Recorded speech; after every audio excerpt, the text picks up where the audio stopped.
Assalamualaikum warahmatullahi wabarakatuh. Bismillahirrahmanirrahim. Alhamdulillahirrabbilalamin. Wassalatu wassalamu ala nabiyya Muhammadin wa ala alihi wa sahbihi ajma'in amma ba'd. Ikhwani fillah rahimakumullah. Semoga sobat dalam keadaan sehat walafiat dan dalam lindungan Allah Azza wa Jalla. Kita berjumpa lagi dalam video kisah mu'alaf. Dalam video kali ini, saya akan mengajak sobat fillah untuk menyaksikan lalu mengulas sebuah kisah yang datang dari seorang mu'alafah yang sebentar lagi akan menceritakan kisah perjalanannya dalam menjemput hidayah Allah, lalu kembali kepada Islam, satu-satunya agama yang diridhoi Sang Pencipta alam semesta dan segenap isinya. Siapakah narasumber dalam video kali ini, dan seperti apa kisah perjalanannya menuju cahaya Islam? Saya langsung saja mengajak sobat untuk menemukan jawabannya melalui video berikut ini. Selamat menyaksikan. Assalamualaikum warahmatullahi wabarakatuh. Hai teman-temanku semua, saya harap teman-teman baik-baik saja. Saya harap hari teman-teman penuh dengan rezeki, amin ya Allah. Hari ini saya ingin menceritakan sesuatu yang sangat-sangat penting bagi saya, yaitu hubungan saya dengan agama Islam. Hubungan saya antara saya dan Tuhan kami Allah. Cerita ini bisa membuat saya sedikit emosi, sedikit menangis, karena perjuangan saya sangat panjang dengan agama Islam, dan saya harap teman-teman akan suka mendengar cerita saya. Jadi saya berasal dari keluarga yang sederhana yang tinggal di sebuah kampung di Prancis Barat. Keluarga saya percaya dengan Tuhan, mereka Kristen. Tapi orang tua saya tidak pernah mengajarin anak-anak mereka, jadi saya dan kakak-kakak saya, tentang agama Kristen. Jadi kami sebagai anak kecil percaya Tuhan, tapi tidak tahu tentang agama sedikit pun. Memang gak tahu sama sekali, karena memang tidak diajarin. Di Prancis kami tidak boleh belajar agama di sekolah juga, itu memang dilarang. Jadi saya sebagai anak tidak tahu apapun tentang agama, tapi yang saya tahu itu ada Tuhan. Terus sebagai orang yang percaya Tuhan tapi tidak tahu dengan agama sama sekali, pasti banyak pertanyaan datang ya. Seperti bagaimana manusia bisa hidup, bagaimana kalau manusia sesudah meninggal kemana aja. Pokoknya banyak pertanyaan yang sering datang lah ke otak saya, tapi saya tidak memiliki jawaban sama sekali. Terus seperti teman-teman tahu, sejak saya berumur 7 tahun saya sering sekali ke Indonesia. Pokoknya setiap tahun saya pulang pergi ke Indonesia untuk liburan di sana, untuk jalan-jalan sama orang tua. Jadi bisa dibilang saya membesar di Indonesia ya, setengah waktu di Perancis, setengah waktu di Indonesia. Indonesia adalah bagi saya negara yang terindah di dunia, dan disitulah di Indonesia saya belajar tentang agama untuk pertama kali di hidup saya. Jadi bagi saya Indonesia adalah negara yang terindah di dunia, tercantik, orang-orang ramah. Pokoknya saya menyukai semua tentang Indonesia. Saya juga sekarang sangat bersyukur. Kenapa? Karena Indonesia saya bisa masuk Islam, dan saya juga bisa belajar tentang agama. Jadi pertama kali saya ke Indonesia umur 7 tahun untuk pergi jalan-jalan, dan kami pergi ke Bali dan ke Pulau Jawa. Jadi di Pulau Jawa itu saya untuk pertama kali di hidupku melihat masjid, melihat wanita-wanita yang memakai hijab. Untuk pertama kali di hidupku saya mendengar azan, dan mendengar azan itu masuk telinga saya sangat lembut. Saya masih ingat untuk pertama kali saya dengar azan, sangat lembut di telingaku dan hati saya langsung nyaman. Pokoknya dengar azan itu ada sesuatu di tubuh saya, di badan saya yang apalah, tidak bisa saya jelaskan, susah saya jelaskan, tapi yang membuat saya bahagia sekali lah. Jadi orang tua saya memiliki agama yang berbeda dari saya. Mereka Kristen ya, tapi orang tua saya adalah orang yang sangat-sangat baik hati, dan mereka selalu mengajarkan saya dan kakak-kakak saya untuk menghormati seluruh agama dan seluruh manusia. Jadi waktu saya kecil sudah saya mulai tertarik dengan agama Islam, dan mereka senang dengan itu. Mereka tidak marah walaupun saya tertarik dengan agama lain dari agama mereka. Mereka sangat pahami, dan saya juga sangat bersyukur memiliki orang tua yang sebaik ini, yang bisa mengerti dengan perasaan saya ya. Jadi ya, dari kecil sekali saya sudah mulai belajar dan sudah mulai masuk agama Islam pelan-pelan. Terus setiap tahun saya tambah ke Indonesia setiap tahun, dan sesudah saya puber lah sekitar 12-13 tahun, saya benar-benar mulai belajar tentang Islam. Saya masih ingat Al-Quran pertama yang saya dapat adalah dari kakak kandung saya. Dia tahu saya sudah mulai tertarik dengan agama Islam waktu saya berumur 13 tahun. Dia pergi ke toko dan dia membeli Al-Quran untuk saya tanpa saya meminta.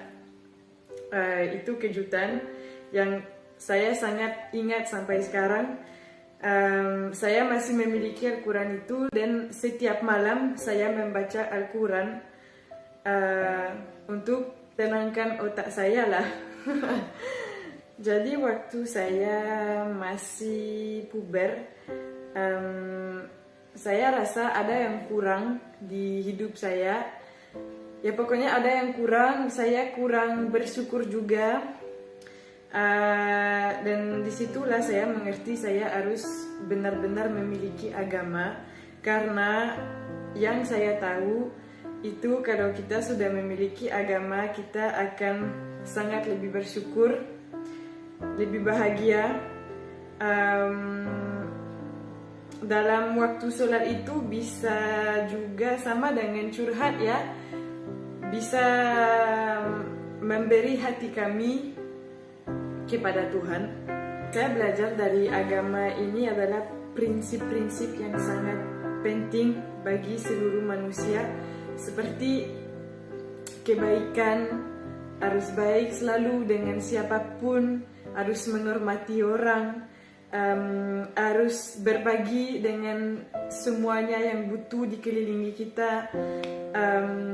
Pokoknya seluruh prinsip dari agama Islam ini sangat penting dan sangat luar biasa lah bagi saya. Kita harus jawab kebaikan kepada orang, kita tidak boleh balas dendam, kita ya harus baik lah. Dan saya mencari kebaikan di dunia ini, saya mencari manusia yang baik, dan saya rasa untuk saya jalan yang terbaik menjadi orang yang lebih baik setiap hari adalah percaya kepada Allah. Seperti inilah. Itu waktu saya SMA, saya sudah memiliki beberapa teman di Indonesia yang baik sekali kepada saya dan ingin mengajarkan saya tentang agama. Jadi pertama saya coba belajar untuk sholat. Itu sangat sulit bagi saya karena ya menggunakan bahasa Arab ya, jadi agak susah untuk ingat sholat seperti ini. Saya juga belajar tentang rukun iman, rukun Islam, pokoknya semua yang tentang agama. Saya belajar juga apa yang haram, apa yang tidak, apa yang kita boleh lakukan, apa yang tidak, apa yang disuruh lakukan. Saya ingin lebih baik setiap hari kepada orang tua saya, kepada keluarga saya, teman-teman saya, dan pokoknya bangun pagi sudah ada tujuan. Jadi saya kenal dengan suami saya sejak tahun 2017 dan saya langsung tahu bahwa Daniel itu adalah jodoh saya.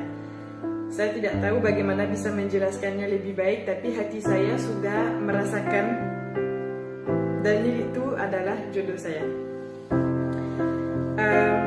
Sejak kenal dengan Daniel, saya tambah dekat dengan agama Islam karena suami saya ini adalah imam yang benar-benar luar biasa. Dalam kehidupan sehari-hari, suami saya selalu ingatin saya tentang agama Islam. Dia selalu ajarin saya kebaikan. Dia selalu ajarin saya untuk berbagi kepada orang. Tidak boleh pilih, tidak boleh memikirkan yang sempit, harus memikirkan lebih luas. Sebelum makan, dia selalu ingatin untuk membaca bismillah. Sekarang lagi hamil, dia setiap hari membaca Al-Fatihah atau apa kepada perut saya.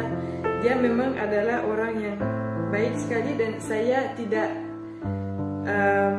bisa memiliki imam yang lebih baik dari Daniel. Memang buat saya dia yang terbaik karena walaupun pelan-pelan dan sedikit demi sedikit suami saya tetap sabar dan tetap mengajarin saya dengan baik setiap hari dalam kehidupan sehari-harian. Selalu kami ingat kepada Allah, selalu kami bersyukur sekali. Tidak pernah kami berhenti untuk bersyukur di hidup ini.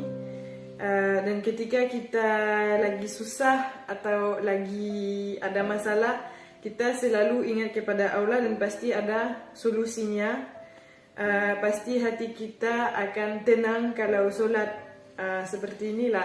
Itu yang saya merasakan sekarang, bahagia sekali dan bersyukur sekali lah.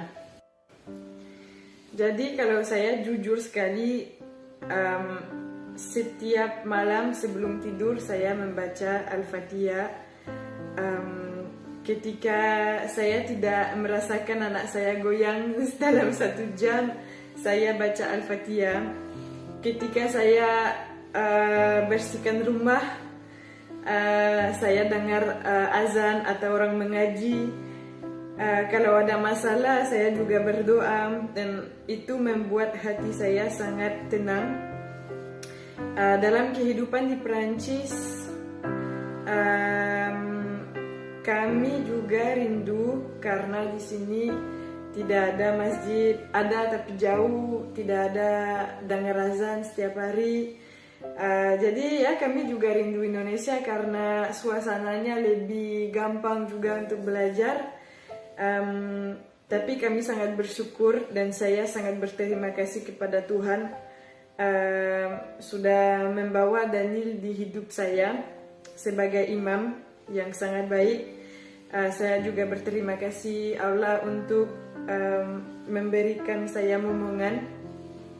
Mudah-mudahan sehat, mudah-mudahan lahir dengan baik. Dan saya juga sangat bersyukur bahwa memiliki orang tua dan mertua yang sehat, yang baik, dan juga sangat mengerti dengan perasaan saya. Walaupun saya masuk Islam, orang tua saya tetap baik sekali, tetap menerima pilihan hidup saya karena itu hidup saya. Dan kata orang tua saya, terserah kalian mau masuk Islam, pokoknya kalian harus bahagia. Dan itu orang tua idaman. Saya memiliki suami idaman juga. Hidup itu memang luar biasa.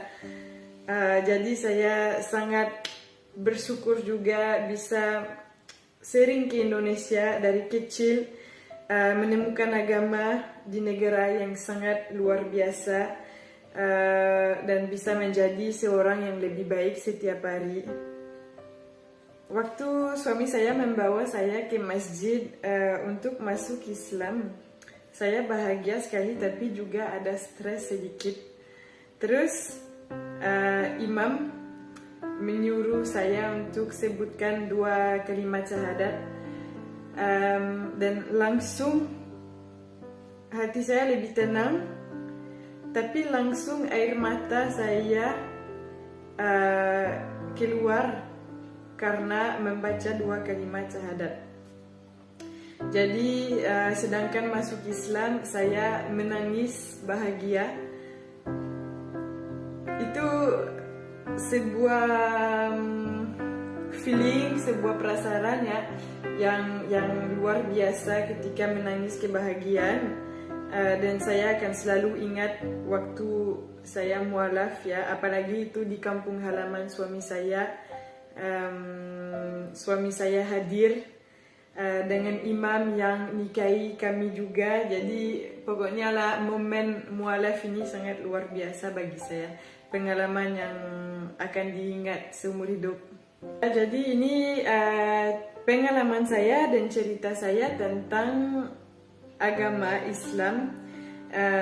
Saya harap teman-teman suka dengarnya dan semoga tidak bosan. Kalau ada pertanyaan lain tentang mualaf atau apa, silakan di komen ya, saya akan jawab dengan senang hati. Terima kasih banyak untuk menonton video ini. Jangan lupa like, komen, dan subscribe. Dadah. Ikhwani fillah rahimakumullah. Semoga kisah dari narasumber tadi bisa memberi manfaat bagi ikhtiar kita untuk selalu mendekatkan diri kepada Allah, juga memberi suntikan semangat serta inspirasi dalam meningkatkan kualitas iman serta takwa kita. Nah sobat fillah yang semoga selalu dalam lindungan Allah, sebelum perjumpaan kita kali ini saya akhiri. Seperti biasa, saya mohon agar Sobat Sudi memberi dukungan supaya channel kami ini dapat terus bertahan dan terus menyajikan konten-konten Islami. Caranya cukup dengan like video ini, aktifkan notifikasi, agar Sobat tidak ketinggalan informasi ketika video terbaru kami ditayangkan. Kemudian share video ini melalui berbagai akun media sosial yang Sobat miliki. Dan jangan lupa untuk menuliskan komentar tentang video yang baru saja kita saksikan.